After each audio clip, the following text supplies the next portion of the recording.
Hello, greetings to all. Welcome back to our chemistry lessons from All-in-One Super Coaching.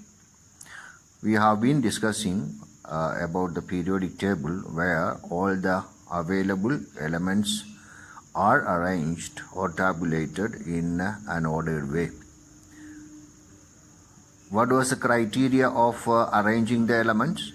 The criteria is to arrange the elements according to the increasing order of the atomic number.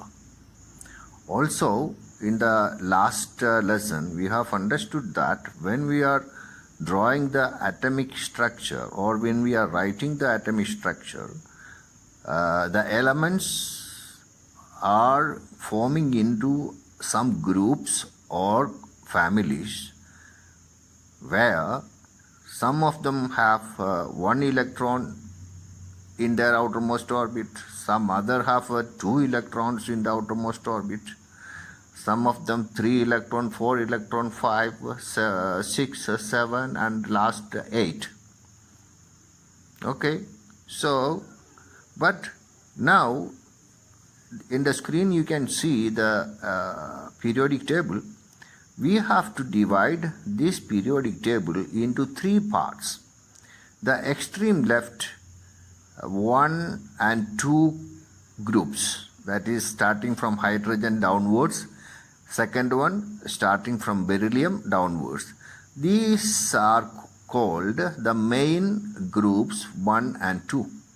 And in the center you can see a lot of elements written, but they are separately considered as transition elements because they are not having a regular pattern in the outermost orbit, and also another reason is that they are not having a permanent valency like the first and second and the last we are going to discuss. Okay, the third part is starting from boron, aluminium, that group downwards.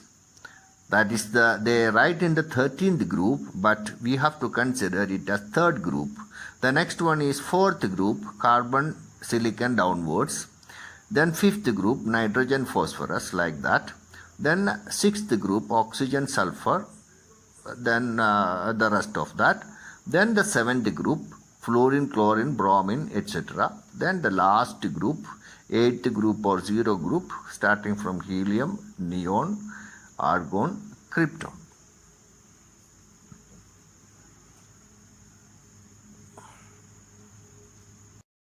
At this point of time, we have to consider one more point.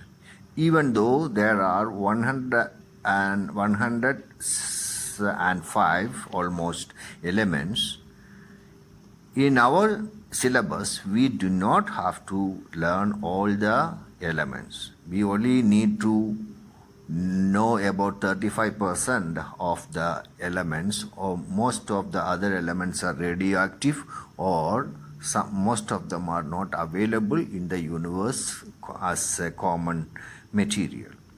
Okay, this is also an important point. So we will pick out all the elements which we need to study. Okay, this therefore our burden of learning has come to lighter responsibility. Okay, we will continue.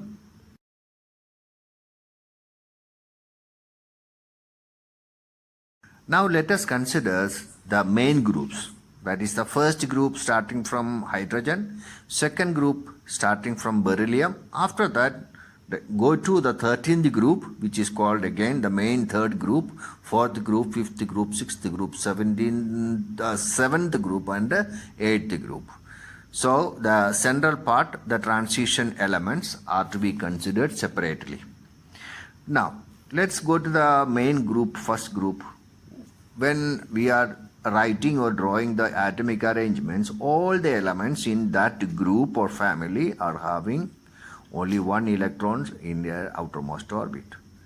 When you go to the next one, starting from beryllium, magnesium, calcium, they are all having 2 electrons in their outermost electrons. Therefore, then the third one, starting from boron, aluminium, gallium, like that, will have 3 electrons in their outermost orbit.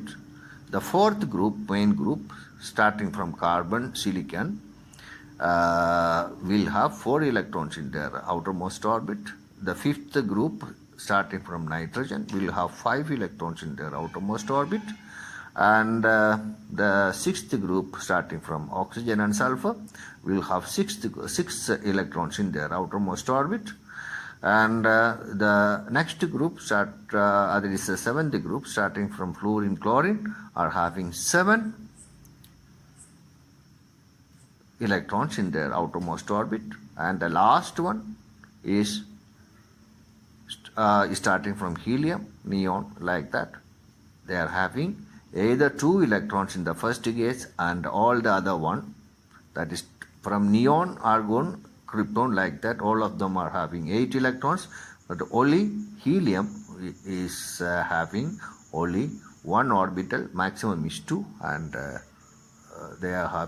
helium is having 2. Okay.